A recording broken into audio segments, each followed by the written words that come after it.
Ashanti boleh dong maju ke depan. Ya, 3, 2, 1. Saya sampaikan amanat salam dari warga Palestina untuk antum semua di Indonesia.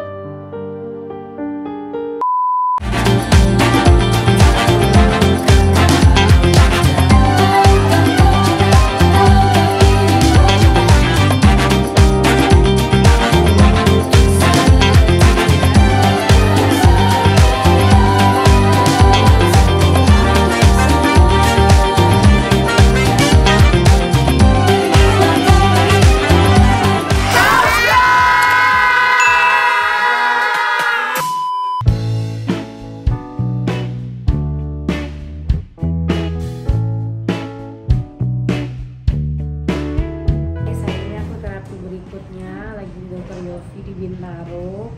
Ini aku nggak tahu tekniknya apa karena belum coba, dokternya baru datang, aku udah nunggu 10 menit karena waktunya jam 8. Kita mau lihat kayak apa ya, nanti aku ceritain setelah ini karena kalau di dalam ruangan tuh memang tidak boleh di videoin, tapi aku tetap pengen share ke kalian para pejuang tidur seperti aku. Lucu ya, tidur aja berjuang.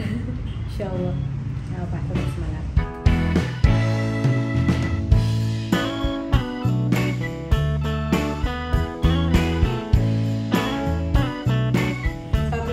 Nangis gue, ya Allah.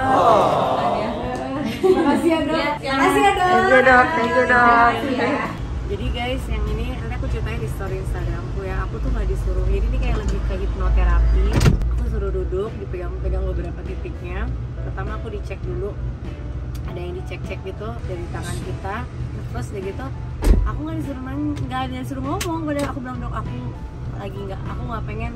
Karena setiap ketemu orang aku capek kan ngulangin apa cerita gitu, aku bilang udah kamu gak usah ngomong. Tapi tiba-tiba pas dipegang gitu aku pengen ngomong, terus aku jadi nangis. Jadi ada satu hal yang bagus nih, karena aku tuh 40 tahun menyimpan, aku tuh pernah punya yang aku terjadi di masa waktu aku kecil itu kan. Aku baru 40 tahun ibaratnya berani speak up even ke siapapun, cuma Allah yang tahu gitu. Jadi kayak aku tuh karena itu waktu kecil itu dilakukan saat aku tidur, jadi survival mode aku tuh selalu nyala dari aku masih SD. Makanya aku SD tidurnya malam SMA sampai aku kuliah tuh aku insomnia yang di 2 jam 3 baru tidur, tapi bisa tidur kayak masih ya belum kayak gini. Jadi aku tuh sekarang baru kayak keluar lagi gejalanya, kayak aku ini salah satu ya di antara yang lain, kayak keluar lagi survival mode aku yang kayak takut kalau tidur nanti aku udah ngapain lagi gitu. Ada kayak gitunya, dan itu keluarnya tuh nggak setiap waktu gitu, nanti ada momen-momen yang tiba-tiba keluar aja gitu. Mudah-mudahan dengan tadi kan nangis itu sesungguhkan banget sampai, karena aku tuh orangnya kan nggak pernah curhat ya, bayangin aja 40 tahun loh aku menyimpan ini, sampai almarhum mamaku aja nggak tahu gitu kan cerita ini, bukan kakak-kakak aku, wah nggak ada yang mungkin tahu gitu ya pokoknya. Dan anak sekecil itu SD udah bisa menyimpan itu kan berat banget, berarti aku struggle-nya aku dalam bertumbuh itu struggle banget. Nah, itu yang mungkin menjadi, maaf ya guys, ini pakai kamera handphone bukan pakai kamera, soalnya tadi aku nggak bawa kamera. Jadi yang membuat aku selalu flightnya apa tadi, antara flight sama apa tuh kayak kebangun gitu loh, kayak yang nggak bisa pulas aja gitu, kayak bener-bener ketakutan itu balik ke lu terus gitu. Itu salah satunya ya kayak gitu-gitu. Nanti aku ceritain lebih lanjutnya. Sekarang aku mau kantor dulu, mau podcast, aku ceritain lagi.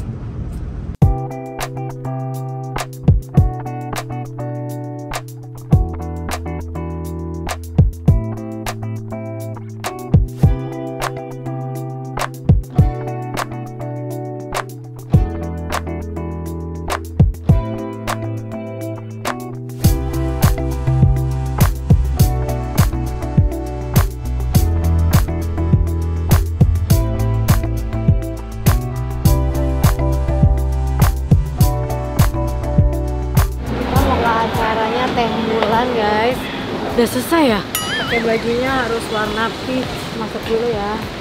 Tentang ini, aku duduknya di mana ya? Langsung aja ya. Boleh. Ini untuk voucher beli bagnya. Maksudnya duduknya di mana Mbak? Langsung dibantu sama temen aku. Oh.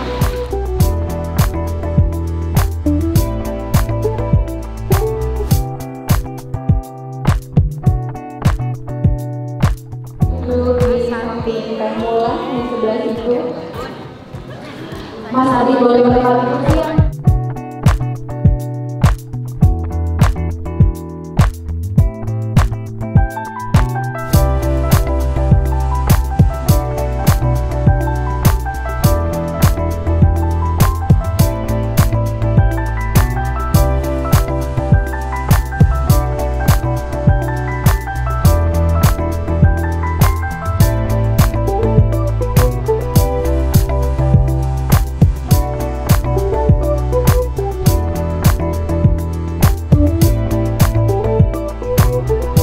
Ashanti boleh dong maju ke depan.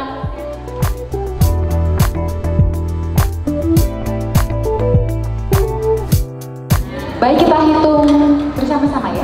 Ya, 3, 2, 1.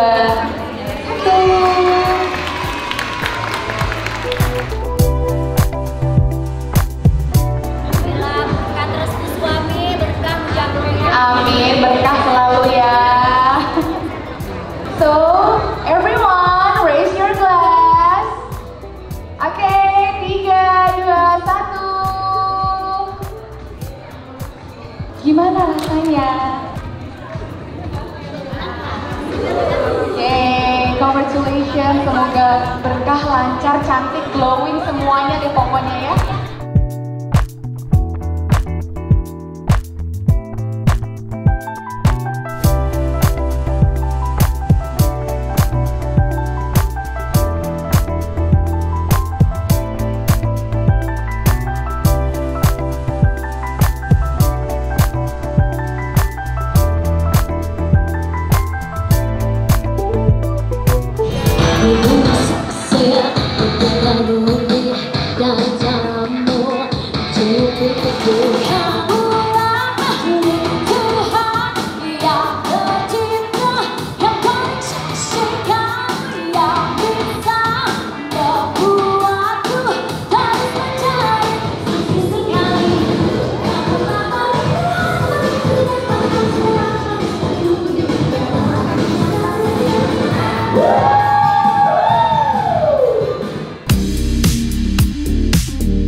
waktu tadi karena aku memang alhamdulillah lagi banyak banget kegiatan hari ini. Terus habis ini mau ke kitabisa.com ya, mau ini masalah sumbangan buat Palestina, jadi mau jalan lagi, ada habis podcast juga, jadi bagi-bagi waktu ya.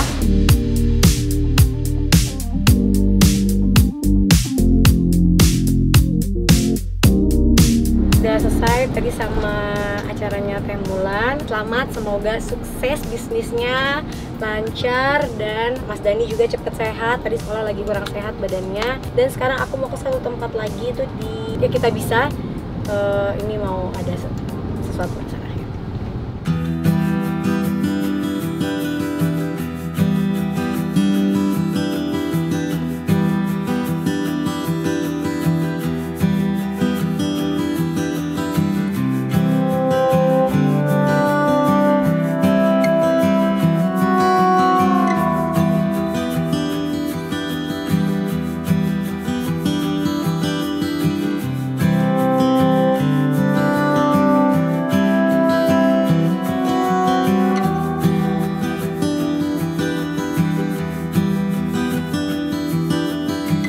Saya juga salut, terus terang, saya sendiri sebagai ayah jujur tidak seberani anak saya. Di tengah ledakan demi ledakan dia mencari obat, karena rumah sakit Indonesia perlu bantuan, karena terputus ya, jalur-jalur obat itu terputus, sehingga dia dengan keberaniannya mencari dari sisi obat-obatan, kemudian makanan, terutama makanan yang sifatnya makanan yang siap saji dan juga makanan ringan untuk para dokter dan para medis yang ada di sana.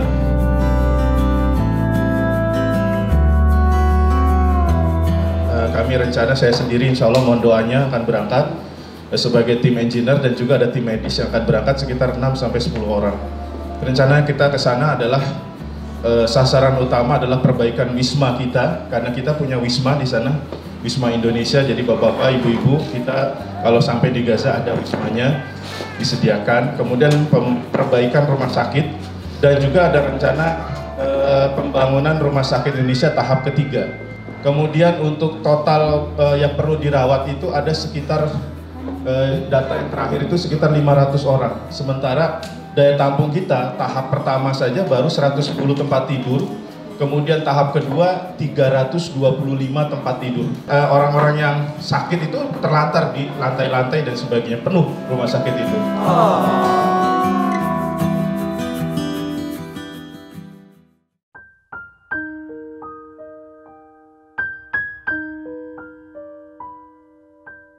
Pertama-tama saya ucapkan terima kasih jazakallahu khairan kepada tim Kita Bisa, para manajemen, staff yang telah mengundang kami hari ini untuk bisa berada dalam suasana kehangatan ini. Semoga ketenangan ini, kenyamanan ini juga bisa dirasakan oleh saudara-saudara kita di Gaza. Saya ingin sampaikan dulu titipan dan amanat dari saudara-saudara kita di Gaza, Palestina. Saya 12 tahun di Gaza. Ketika saya kuliah, semua dosen kalau ketemu saya, teman-teman saya, kalau ketemu itu tidak pernah lupa menitipkan amanat ini. Satu yang tidak pernah mereka lupakan adalah sampaikan salam hangat kami, salam cinta kami, salam rindu kami untuk saudara-saudara kami di Indonesia.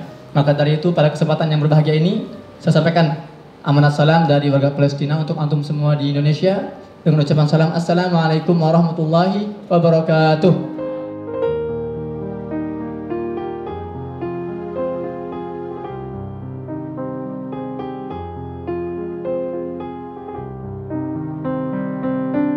Memang artinya tidak ada tempat yang aman di sana. Nah, saat itu saya sedang berdiri di tengah-tengah pasar Khan Yunis menggunakan baju zirah saya. Saya menyebutnya ini baju perang saya. Saya melihat ratusan orang sedang berjejer mengantri untuk mendapatkan beberapa potong roti. Untuk dapat beberapa potong roti itu perlu berjam-jam berdiri. Kemudian saya melihat para pengungsi yang duduk di trotoar. Tidak ada tempat untuk dituju. Dan saya berniat, oke lah, saya juga seorang YouTuber. Jadi saya mau mengabadikan momen ini. Tapi dalam hati saya ini sebetulnya sensitif. Karena mereka menganggap ini kita akan dijadikan bahan untuk ngumpulin donasi. Seperti itu banyak terjadi itu. Nah, tapi saya beranikan diri. Bismillah, saudara. Saya selfie kan. Bener, saya baru ngeluarin kamera. Ada orang ngotot ke arah saya. Kamu ngapain? Kakek-kakek, jenggotnya besar, pakai jubah. Deket dia, pengen marahin saya kan. Tapi dia ngelihat ada bendera Indonesia. Kamu dari Indonesia ya? Dia bilang, iya pak. Serius? Iya Pak, dipeluk saya. Nggak jadi marah, nggak jadi kesel. Masya Allah, Indonesia ini negara yang komitmen terhadap Palestina. Saya dipeluk seperti keluarga sendiri. Masya Allah, sebegitu besar penghormatan mereka terhadap Indonesia.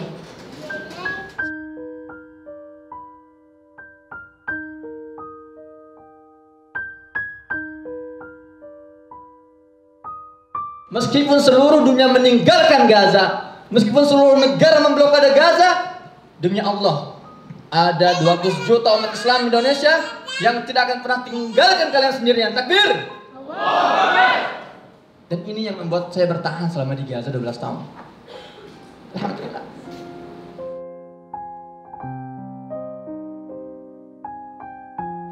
Jadi jangan sampai pengorbanan mereka, ibu-ibu yang kehilangan anak-anaknya, anak-anak yang kehilangan orang tuanya, jangan sampai pengorbanan mereka untuk membangunkan kita hari ini dengan mudah dipadamkan oleh media-media mainstream. Apakah mereka ini harus melihat dulu rumah-rumah kami hancur, anak-anak kami dibunuhi, darah kami mengucur deras, baru mereka mau melihat ke arah kami? Kita harus dialihkan dulu pandangan kita melalui kekerasan ini. Kalau ini nggak terjadi, kita bungkam, ya kan? Seolah-olah penjajahan itu tidak ada, seolah-olah Palestina itu merdeka.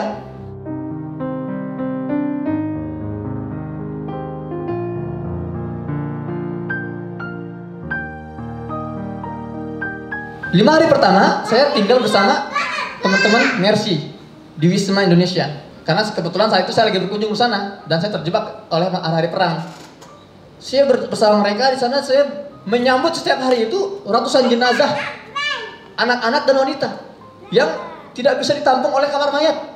Kamar jenazah itu nggak bisa nampung, jadi mereka digeretakkan di atas paving blok, trotoar. Dan ada satu titik di mana saya melihat bayi-bayi kecil itu yang mungil, usianya segede Habib, 3 tahunan, dengan darah mengucur, dikafani. Saya pikir, ya Allah, saya kalau melihat anak saya seperti ini gak akan kuat saya. Maka saya bilang, udah, saya akan terima tawaran evakuasi ini. Bismillah. Meskipun berat hati saya. Kenapa? Karena saya di Gaza bukan seorang wisatawan, saya di Gaza bukan seorang pelancong, bukan seorang tamu.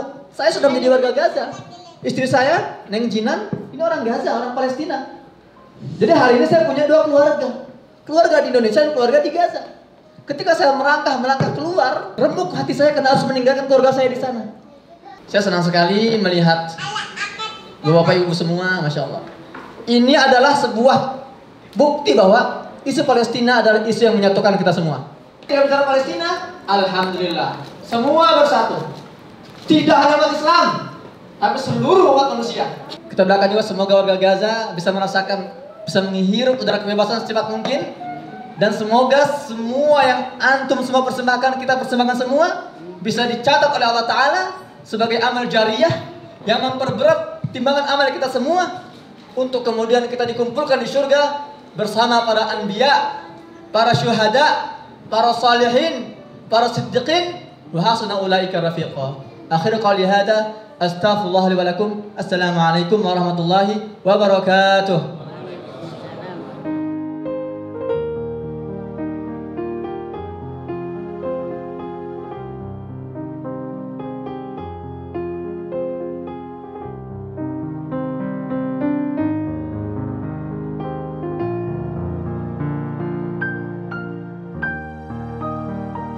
Alhamdulillah tadi baru saja kami mendapatkan informasi direct langsung dari Gaza bahwa seluruh tentara Israel sudah keluar dari rumah sakit Asy-Syifa. Allahu Akbar.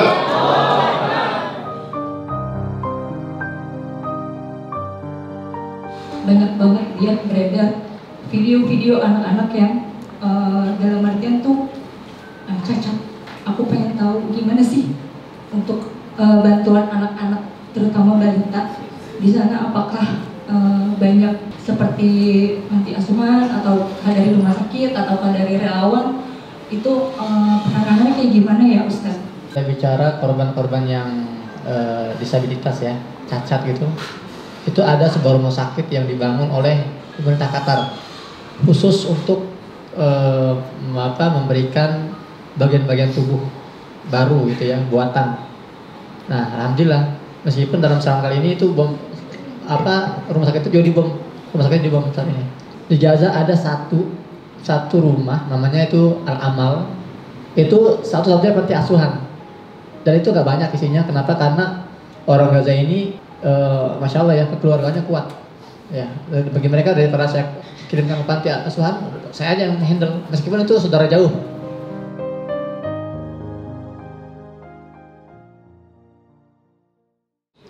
Nama saya Jinan, saya dari Gaza, Palestina. Bahasa Indonesia sedikit, insyaallah suami terjemah.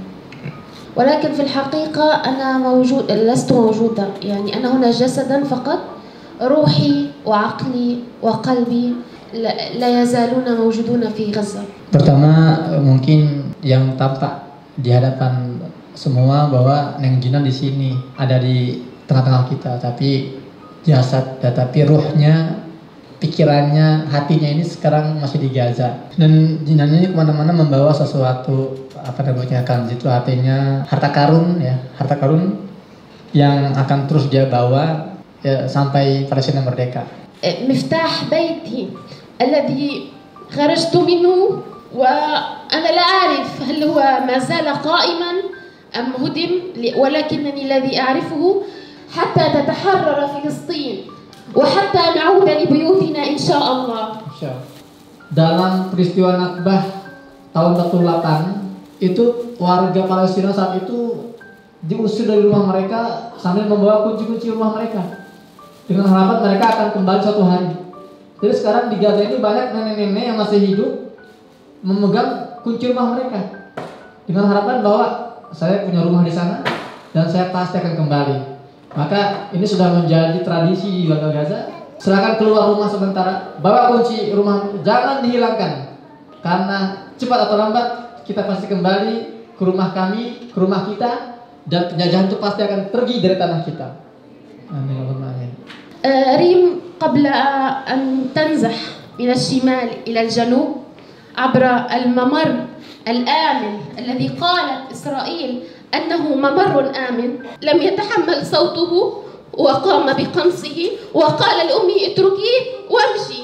وقالت ريم نحن مشينا لا يمين ولا شمال نستطيع أن ننظر، وبقي الطفل مرميا على الأرض لأنه لم يتحمل صوته. Jadi ada 6 teman-teman saya mahasiswi di kampus yang meninggal dalam serangan kali ini.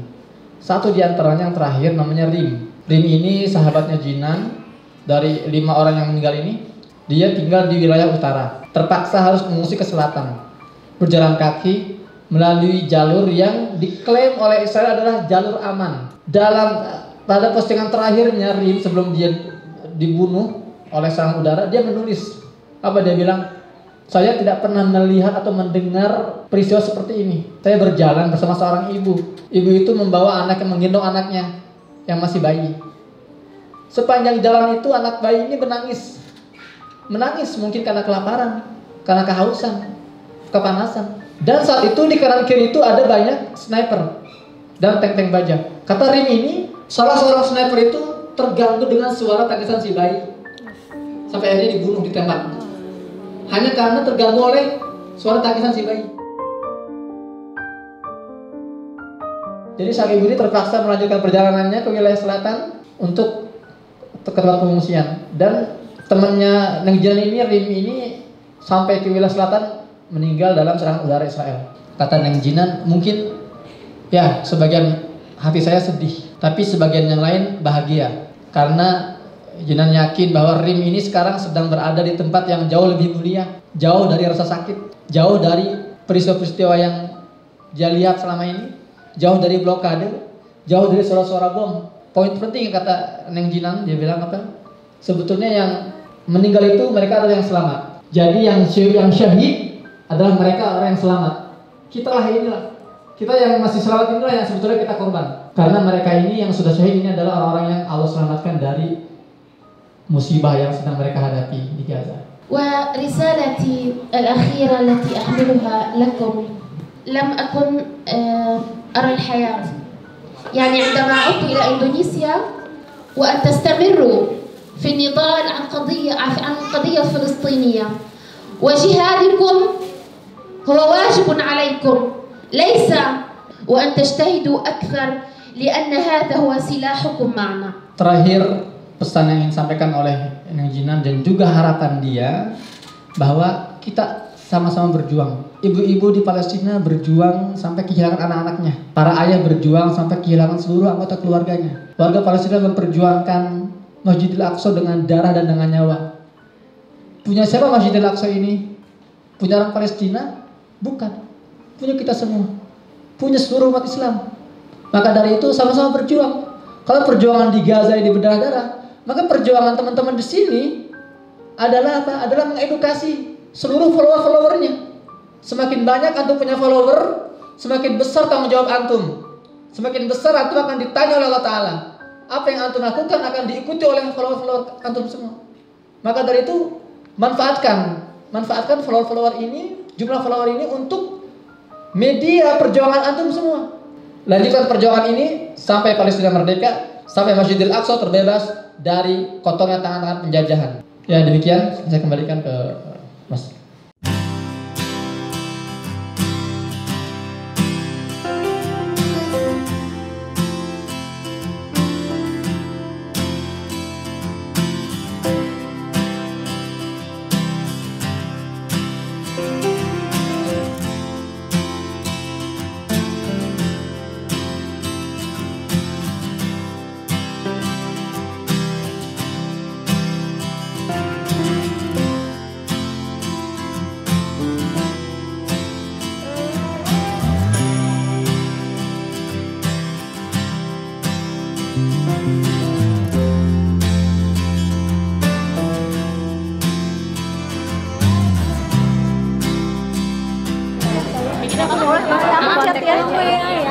Kalau kita kemarin udah sempet share nomornya ke udah.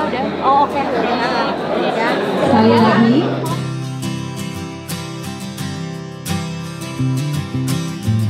Ngeliat ke handphone, ngeliat ke sini baby Azura, si cantiknya, ulu merahnya cantik.